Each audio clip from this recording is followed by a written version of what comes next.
Welcome to another edition of What You Own and Why You Own It.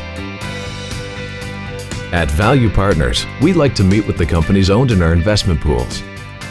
As a group, our shareholders have traveled at their own expense to meet with CN Rail in Chicago, Ritchie Brothers Auctioneers in Richmond, BC, Cheesemaker Saputo in Montreal, Canadian National Resources in Fort McMurray, Home Capital Group in Toronto, and Johnson & Johnson in New York City. In June of 2013, the shareholders of Value Partners went back to school.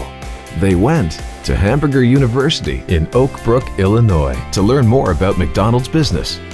McDonald's is the #1 food service provider in the world, employing 1.8 million people worldwide, serving 69 million customers a day. That's twice the population of Canada every single day. In order to better understand McDonald's, we have to go back, way back, to where it all began. In 1940, Dick and Mac McDonald opened McDonald's Barbecue in San Bernardino, California. 8 years later, McDonald's is founded. The menu is reduced to 9 items with the 15-cent hamburger as the focal point.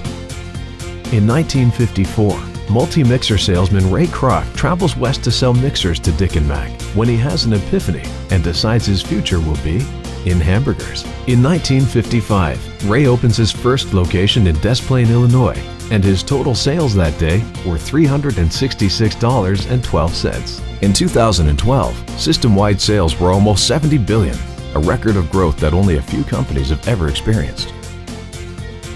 In 1967, McDonald's goes international and opens its first stores in Canada and Peru.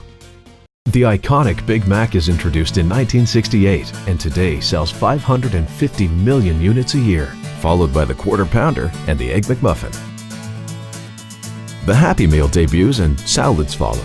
Looks like somebody missed snack time. More recently, the Snack Wrap and McCafe were introduced. My me time? It's when everybody's taking shots at me. Today, McDonald's operates more than 34,000 locations in 119 different countries, making it a truly global business.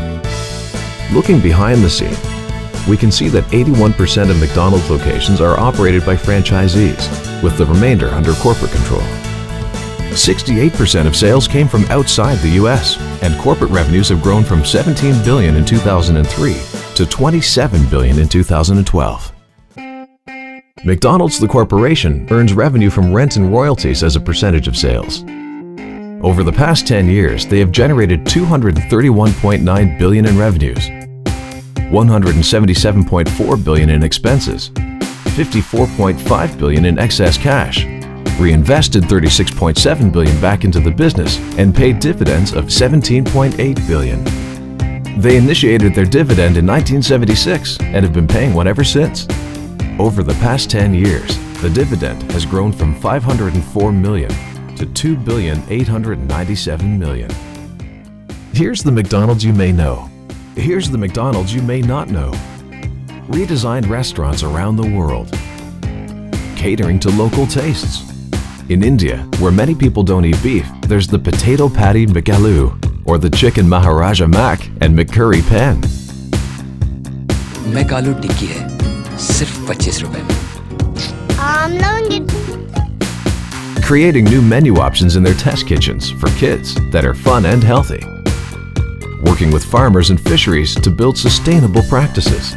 Finally, Ronald McDonald Houses welcome nearly 7,200 families of seriously ill children every single night, saving them approximately $250 million annually in hotel costs alone. McDonald's truly is a global business that has been rewarding shareholders for decades. We hope you've enjoyed this edition of What You Own and Why You Own It. We thank you for investing with Value Partners, where our money is invested alongside yours.